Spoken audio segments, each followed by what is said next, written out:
नमस्कार। आज हम अध्याय 3 वनस्पति जगत के बारे में पढ़ेंगे।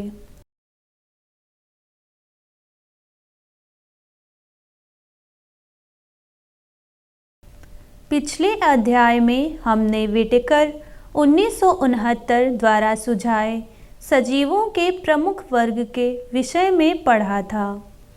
इसमें उन्होंने 5 kingdom Monera, protista, fungi, animalia तथा प्लांटी सुझाए थे।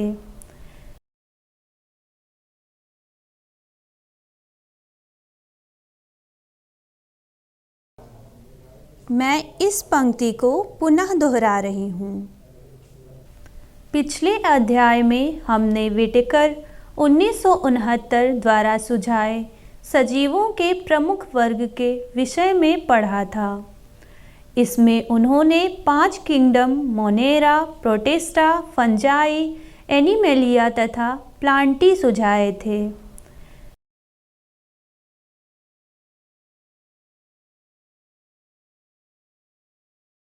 इस अध्याय में हम प्लांटी जगत, जिसे वनस्पति जगत भी कहते हैं, के बारे में तथा वर्गीकरण के विषय में विस्तार से पढ़ेंगे।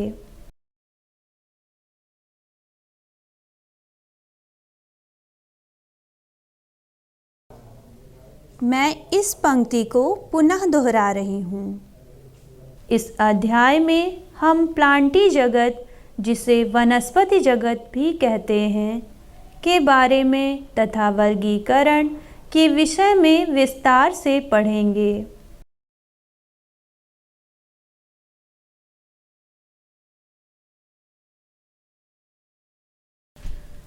फंजाई, कवक तथा मोनेरा तथा प्रोटिस्टा वर्ग के सदस्य, जिनमें कोशिका भित्ति होती है, अब प्लांटी वर्ग से निकाल दिए गए हैं।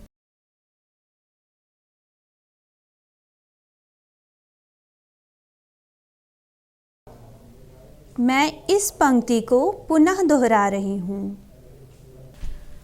फंजाई, कवक तथा मोनेरा तथा प्रोटिस्टा वर्ग के सदस्य, जिनमें कोशिका भित्ति होती है, अब प्लांटी वर्ग से निकाल दिए गए हैं।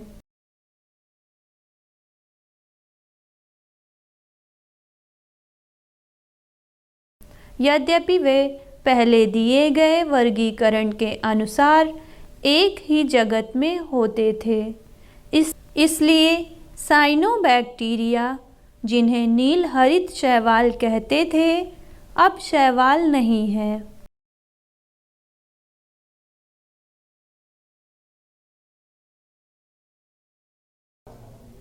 मैं इस पंक्ति को पुनः दोहरा रही हूँ। यद्यपि वे पहले दिए गए वर्गीकरण के अनुसार एक ही जगत में होते थे, इसलिए साइनोबैक्टीरिया, जिन्हें नील हरित शैवाल कहते थे, अब शैवाल नहीं है।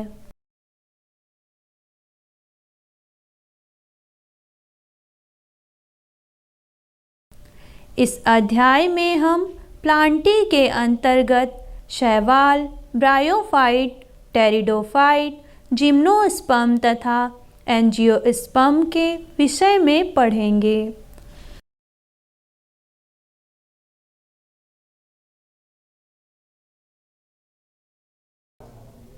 मैं इस पंक्ति को पुनः दोहरा रही हूँ।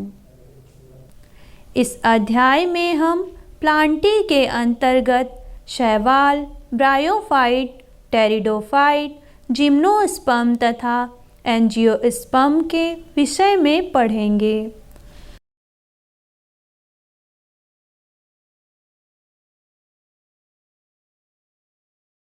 आओ इस तंत्र को प्रभावित करने वाले बिंदुओं को समझने के लिए एंजियोस्पर्म के वर्गीकरण को देखें। पहले दिए वर्गीकरण में हम आकारिकी के गुणों जैसे प्रकृति, रंग, पत्तियों की संख्या तथा आकृति के आधार आदि पर वर्गीकरण करते थे।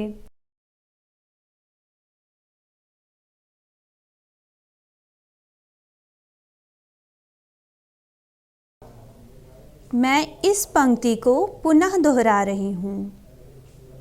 आओ इस तंत्र को प्रभावित करने वाले बिंदुओं को समझने के लिए एंजियोस्पर्म के वर्गीकरण को देखें।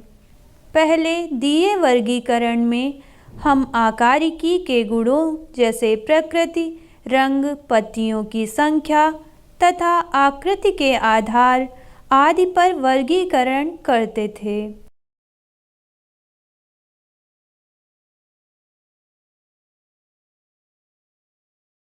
वे मुख्यतः कायिक गुणों अथवा पुमंग की रचना के आधार पर हैं तथा लिनियस के अनुसार ऐसे वर्गीकरण कृत्रिम थे क्योंकि उन्होंने बहुत ही समीप वाली संबंधित स्पीशीज को अलग कर दिया था।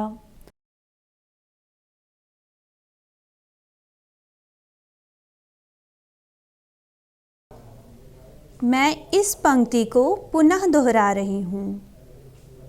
वे मुख्यतः कायिक गुणों अथवा पुमंग की रचना के आधार पर हैं तथा लिनियस के अनुसार ऐसे वर्गीकरण कृत्रिम थे क्योंकि उन्होंने बहुत ही समीप वाली संबंधित स्पीशीज को अलग कर दिया था।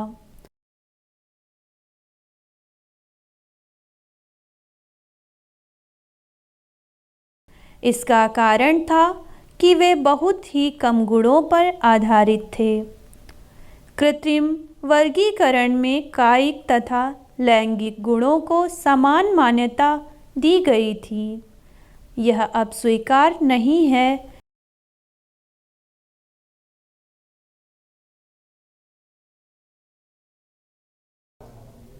मैं इस पंक्ति को पुनः दोहरा रही हूँ। इसका कारण था कि वे बहुत ही कम गुणों पर आधारित थे। कृत्रिम वर्गीकरण में कायिक तथा लैंगिक गुणों को समान मान्यता दी गई थी। यह अब स्वीकार नहीं है।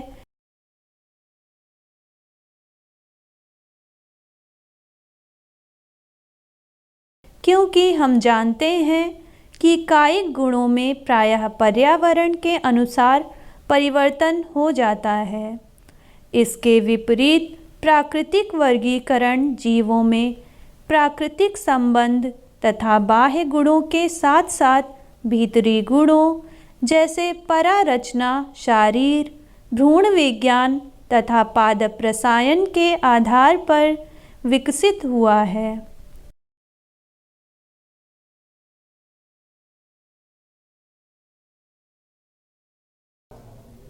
मैं इस पंक्ति को पुनः दोहरा रही हूँ। क्योंकि हम जानते हैं कि कायिक गुणों में प्रायः पर्यावरण के अनुसार परिवर्तन हो जाता है।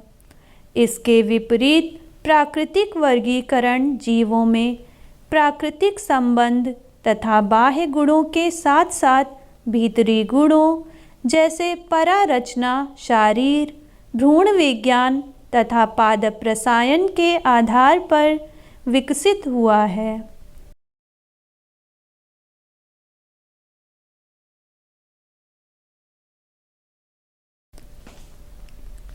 पुष्पी पादपों के इस वर्गीकरण को जॉर्ज बेंथम तथा जोसेफ डाल्टन हुकर ने सुझाया था। वर्तमान में हम जातिवृत्तीय वर्गीकरण तंत्र जो विभिन्न जीवों में विकासीय संबंध पर आधारित है को स्वीकार करते हैं।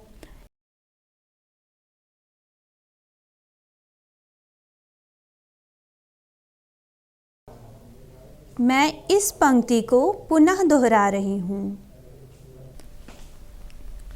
पुष्पी पादपों के इस वर्गीकरण को जॉर्ज बेंथम तथा जोसेफ डाल्टन हुकर ने सुझाया था। वर्तमान में हम जातिवृत्तीय वर्गीकरण तंत्र जो विभिन्न जीवों में विकासीय संबंध पर आधारित है को स्वीकार करते हैं।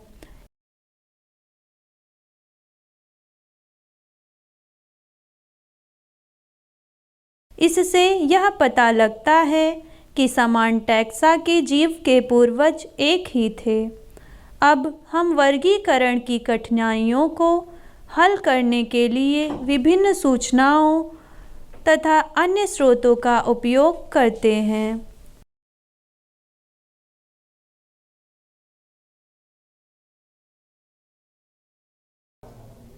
मैं इस पंक्ति को पुनः दोहरा रही हूँ।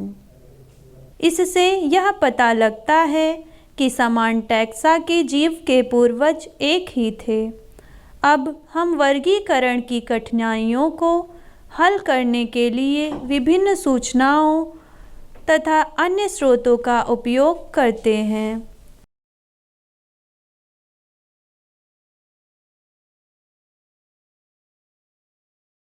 यह तब और भी कठिन हो जाता है उसके पक्ष में कोई भी जीवाश्मी प्रमाण उपलब्ध न हो। संख्यात्मक वर्गीकी जिसे अब सरलता से कंप्यूटरीकृत किया जा सकता है।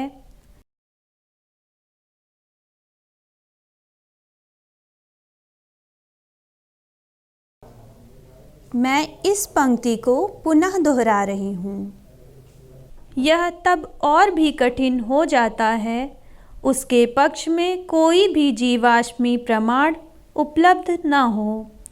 संख्यात्मक वर्गीकी जिसे अब सरलता से कंप्यूटरीकृत किया जा सकता है।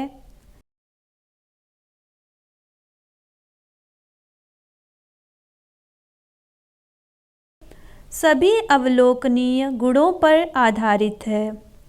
सजीवों के सभी गुणों को एक नंबर तथा एक कोड दिया गया है और इसके बाद इसे प्रोसेस किया जाता है। इस प्रकार प्रत्येक गुण को समान महत्व दिया गया है और उसी समय सैकड़ों गुणों को ध्यान में रख सकते हैं।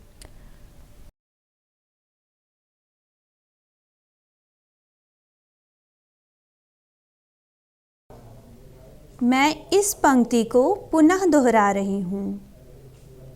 सभी अवलोकनीय गुणों पर आधारित है। सजीवों के सभी गुणों को एक नंबर तथा एक कोड दिया गया है और इसके बाद इसे प्रोसेस किया जाता है। इस प्रकार प्रत्येक गुण को समान महत्व दिया गया है और उसी समय सैकड़ों गुणों को ध्यान में रख सकते हैं।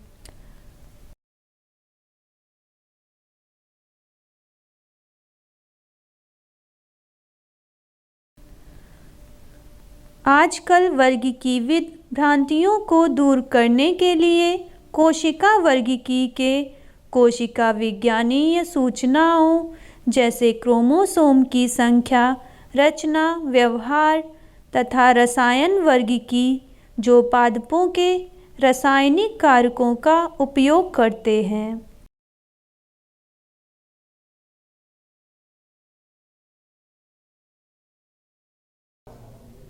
मैं इस पंक्ति को पुनः दोहरा रही हूँ। आजकल वर्गीकीविद भ्रांतियों को दूर करने के लिए कोशिका वर्गीकी के कोशिका विज्ञानीय सूचनाओं जैसे क्रोमोसोम की संख्या, रचना, व्यवहार तथा रसायन वर्गीकी जो पादपों के रासायनिक कारकों का उपयोग करते हैं।